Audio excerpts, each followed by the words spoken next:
जवळजवळ 100 वर्षांपूर्वी म्हणजे 1919 मध्ये राजस्थानच्या बिकानेरमध्ये एक 12 वर्षाचा मुलगा त्याच्या आत्याकडून भुजिया बनवायला शिकतो आणि फक्त 2 पैशात विकायला सुरुवात करतो।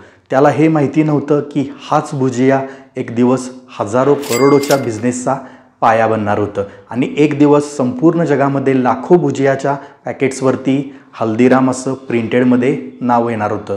ही स्टोरी आहे भारताच्या सर्वात मोठ्या स्नॅकिंग ब्रँड हल्दीराम्सची। हल्दीरामचा जन्म 1908 मध्ये बिकानेरमधील एका गरीब कुटुंबात झाला होता। त्याचे आजोबा भुजिया बाजारामध्ये एका छोट्याशा दुकानामध्ये भुजिया विकत होते आणि हल्दीरामला लहानपणापासूनच भुजियामध्ये इंटरेस्ट होता। म्हणूनच फक्त वयाच्या 12व्या वर्षामध्ये त्यांनी दररोज तासनतास कष्ट करून भुजिया बनवायची प्रोसेस शिकून घेतली होती आणि थोड्याच दिवसात त्यांच्या आजोबांच्या दुकानामध्ये ते नियमित बसू लागले।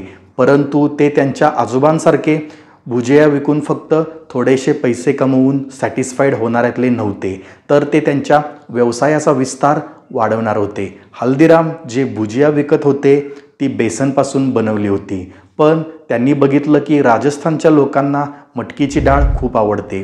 तिथले लोक बऱ्याच डिशेसमध्ये मटकीची डाळ वापरत होते, म्हणूनच हल्दीरामने सुद्धा भुजियामध्ये बेसनबरोबरच मटकीची डाळ मिक्स करायला सुरुवात केली। त्यांची ही नवीन भुजिया लोकांना चांगलीच आवडू लागली होती आणि चांगलीच पॉप्युलरसुद्धा झाली।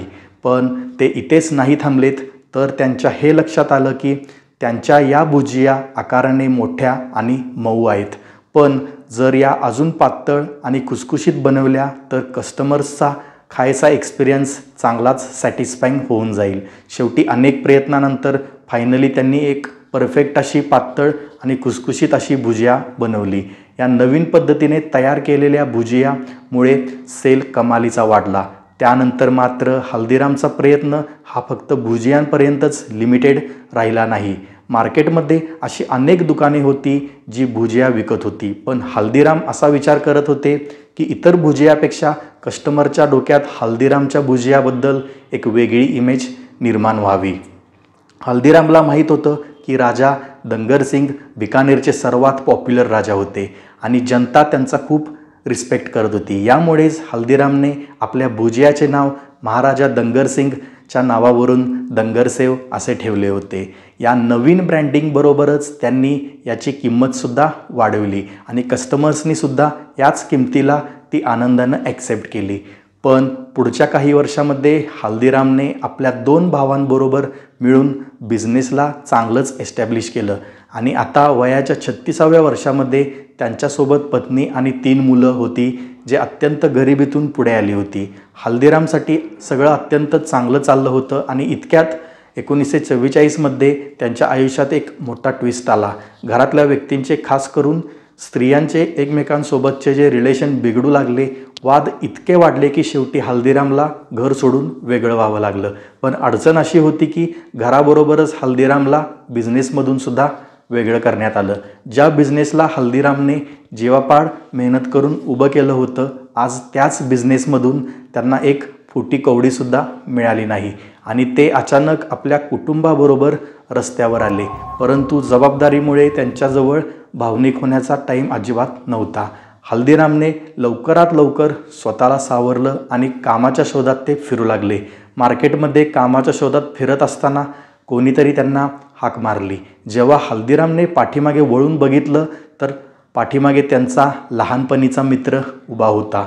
त्यांचा हा मित्र अनेक वर्षानंतर बिकानेरला परत आला होता। हल्दीरामने त्याला आपल्या सध्याच्या कंडिशनबद्दल सगळं सांगितलं।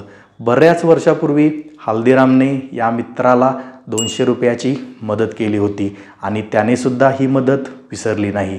त्याने त्याच दिवशी हल्दीरामला 100 रुपये परत दिले आणि हेच 100 रुपये हल्दीरामसाठी मदतगार ठरले। सगळ्यात अगोदर तर त्यांनी आपल्या कुटुंबासाठी एक छोटंसं घर भाड्यानं घेतलं आणि नंतर बिझनेस आयडियाज शोधू लागले। त्यांच्या पत्नी चंपादेवीला अतिशय चविष्ट मूगडाळ बनवता येत असते आणि बिकानेरच्या लोकांसाठी सुद्धा मूगडाळ ही एक स्पेशल डिश होती। मग काय, त्यांनी मूगडाळचा बिझनेस करण्याचे ठरवले। त्यांनी उरलेल्या पैशातून मूगडाळ बनवण्यासाठी लागणारे मसाले आणि बाकी आयटम्स खरेदी केले आणि एक कामचलाऊ किचनचा पण सेटअप तयार केला.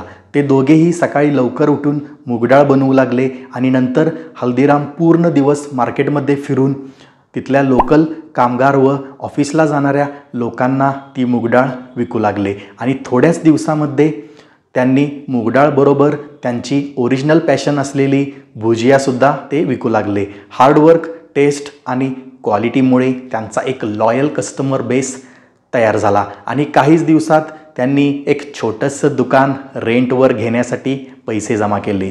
दुकान सुरू झाल्यापासून काहीच दिवसात मार्केटमध्ये अशी गोष्ट पसरली होती की हल्दीराम आणि त्यांची दंगर सेव आता परत आली आहे. त्यांच्या दुकानामध्ये लोकांच्या रांगा लागल्या आणि बघता बघता हल्दीराम पुन्हा लोकल भुजिया किंग बनले. पुढच्या काही वर्षापर्यंत हल्दीरामने फक्त याच दुकानाला मोठं करण्यावर भर दिला.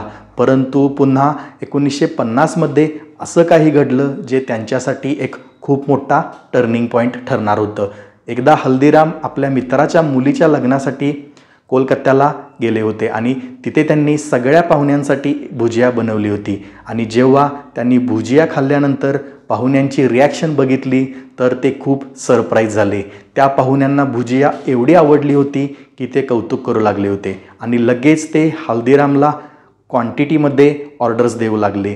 हल्दीरामच्या हे लक्षात आलं की कोलकात्यामध्ये आपल्या बिझनेसला एक्सपांड करण्यासाठी एक खूप मोठी अपॉर्च्युनिटी आहे, खास करून यामुळे की तिथे कोणी मोठा कॉम्पिटिटर नव्हता जो भुजिया विकत होता.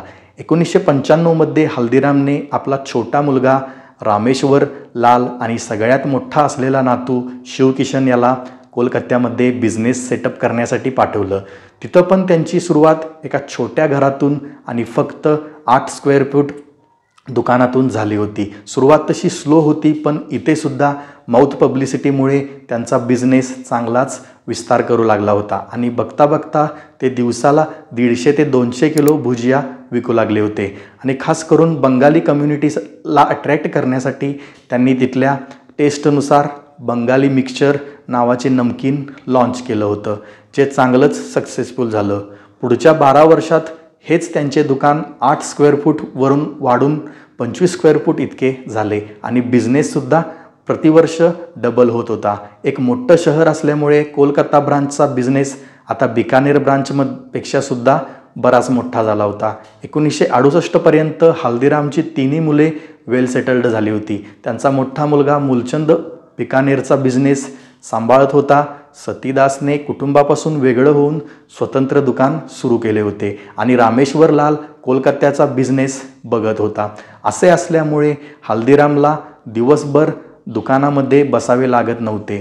फक्त ते कधीतरी बिझनेसला सुपरवाईज करण्यासाठी विजिट्स करत होते. बिझनेस अगोदरच चांगला सुरू होता, पण त्यानंतर जे झालं ते हल्दीरामच्या बिझनेस जर्नीसाठी एक गोल्डन पिरियड ठरणार होतं.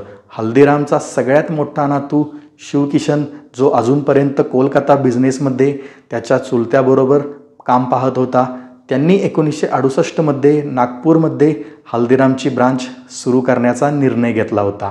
नागपूरमध्ये येऊन शिवकिशन यांनी बघितलं की तिथले लोक बालुशाही, गुजराती पेढा, म्हैसूर पाक आणि लाडू असे स्वीट्स आवडीने खायचे. याचा अर्थ तिथल्या लोकांना स्वीट्स तर चांगलीच आवडत होती, पण यांना अजून भारताच्या बाकीच्या ठिकाणचा स्वीट्सची इतकी माहिती नव्हती. याच अपॉर्च्युनिटीला लक्षात घेऊन शिवकिशनने नागपूरमध्ये भुजियाबरोबर त्यांची आवडती काजू कतलीसुद्धा विकायला सुरुवात केली.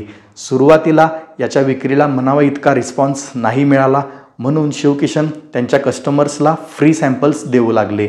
एकदा टेस्ट केल्यावर लोकांना ती काजू कतली आवडू लागली आणि मग याची डिमांडसुद्धा वाढू लागली होती. असा रिस्पॉन्स बघून शिवकिशनने मलाई लाडू, रसगुल्ला आणि रसमलाईसारखे स्वीट्स पण ऑफर करायला सुरुवात केली आणि कळत न कळतच इथूनच सुरुवात झाली होती हल्दीराम्सची इंडियन स्वीट इंडस्ट्रीचा मोठा प्लेयर बनण्याची.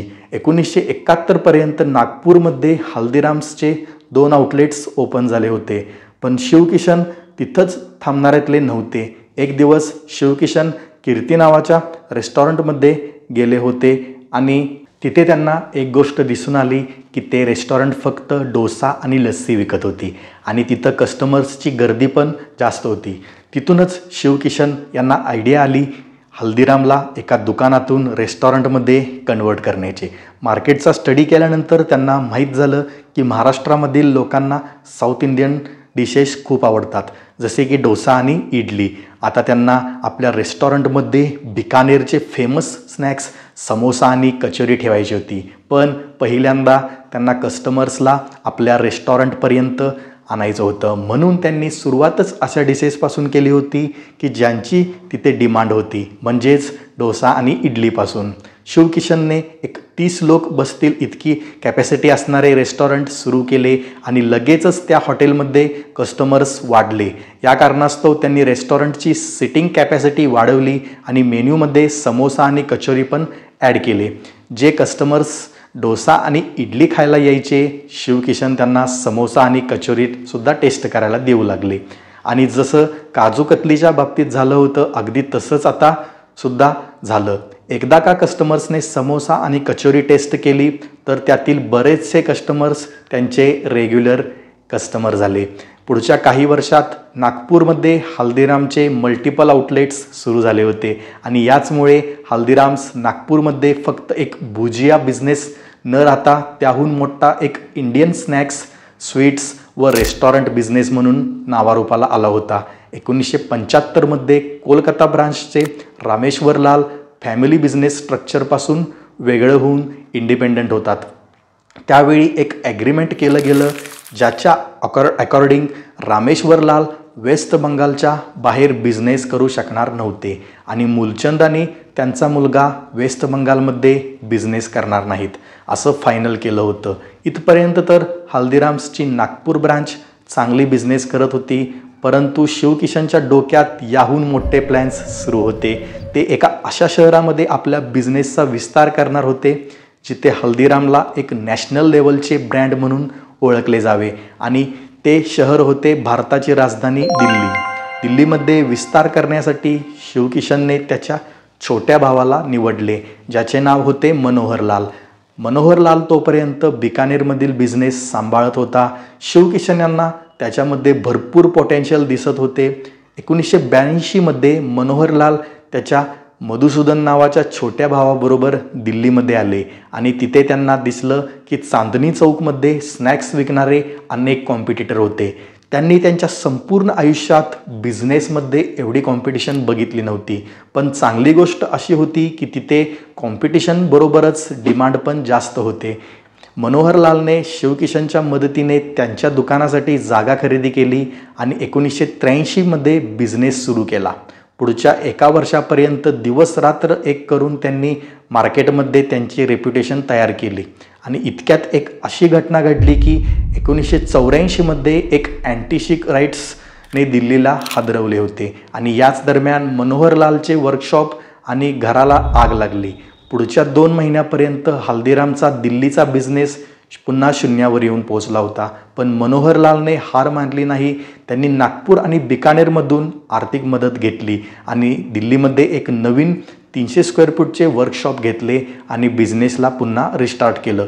त्यांनी जी रेप्युटेशन तयार केली होती ती त्यांना बरीच उपयोगी पडली आणि बिझनेस परत गती पकडू लागला होता. पुढच्या काही वर्षात त्यांनी आपल्या सध्याच्या वर्कशॉपला तर एक्सपांड केलंच, पण त्याचबरोबर एक 2000 स्क्वेअर फीटची नवीन फॅक्टरी पण सुरू केली आणि नवीन आउटलेटसुद्धा सुरू केले. बिझनेस तर चांगलाच तेजी पकडून होता, पण तो अजून पण एक मीडियम साईज लोकल बिझनेसच होता. मनोहरलाल आणि शिवकिशन यांना हल्दीराम एक ब्रँड बनवायचे होते. भारतातले सगळे लोक त्यांचे प्रोडक्ट्स वापरावेत अशी त्यांची इच्छा होती. त्यांनी बघितलं की लिबरलायझेशनच्या नंतर पेप्सिको आणि नेस्लेसारख्या कंपन्यांनी भारतात पॅकेज्ड आणि रेडी टू इट्स प्रोडक्ट्स विकायला सुरुवात केली होती.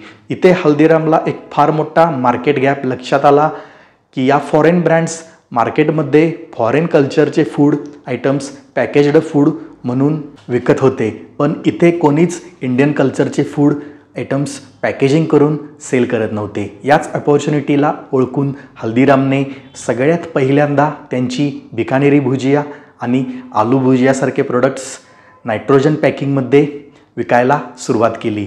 याचा फायदा असा झाला की या फूड आयटम्सची शेल्फ लाईफ वाढली आणि काही महिन्यापर्यंत हे प्रोडक्ट्स खाता येऊ शकत होते। या नवीन पॅकेजिंगमुळे हल्दीरामचा बिझनेस आता नागपूर आणि दिल्ली पुरता मर्यादित न राहता आता लोक भारताच्या लहानातल्या लहान शहरामध्ये सुद्धा हल्दीराम्सची भुजिया खरेदी करू शकणार होते। लॉन्च झाल्यापासूनच कस्टमर्सने या प्रोडक्ट्सला खूप चांगला रिस्पॉन्स दिला आणि यामुळेच हल्दीरामने त्यांच्या पॅकेज्ड फूड सेगमेंटमधला रसगुल्ला, सोनपापडी, लोणचे, कचोरी आणि भेलपुरीसारखे आयटमसुद्धा त्यांनी बनवायला सुरुवात केली। बघता बघता हल्दीरामने 400पेक्षा जास्त पॅकेज्ड फूड आयटम्स विकायला सुरुवात केली। वेगवेगळ्या पर्चेसिंग पॉवर असणाऱ्या कस्टमर्सला टार्गेट करून त्यांनी वेगवेगळे पॅकिंग साईजमध्ये त्यांचे प्रोडक्ट्स तयार केले। जसे की त्यांचे अनेक प्रोडक्ट्सचे लहान पॅकेट फक्त 5 रुपयात मिळतात आणि मोठे पॅकेट्स 200 रुपयेपेक्षाही जास्त दरात मिळतात। हल्दीरामने 100पेक्षा जास्त डिस्ट्रीब्युटर्स नेमले आणि लाखो रिटेलर्ससोबत बिझनेस चेन तयार केली। याच स्ट्रॅटेजीमुळे आज भारताच्या जवळजवळ प्रत्येक घरातले लोक हल्दीराम्सचे स्नॅक्स खातात आणि इतकेच नाही तर USA, सिंगापूर आणि UK सारख्या 80पेक्षा जास्त कंट्रीमध्ये सुद्धा हल्दीराम हा फेवरेट इंडियन ब्रँड आहे। याच स्नॅक्स ब्रँड हल्दीरामची सुरुवात जवळजवळ 100 वर्षापूर्वी भुजियाला 2 पैशात विकून झाली होती। आज याच हल्दीरामने 9,000 करोडपेक्षा जास्त बिझनेस केला आहे। हल्दीरामची हीच स्टोरी हे प्रूव्ह करते की आपल्या प्रोडक्ट्सला इनोव्हेटिव्ह करून आणि स्ट्रॅटेजीवर काम करून कितीही मोठा बिझनेस केला जाऊ शकतो, मग सुरुवात कितीही छोटी का असेना।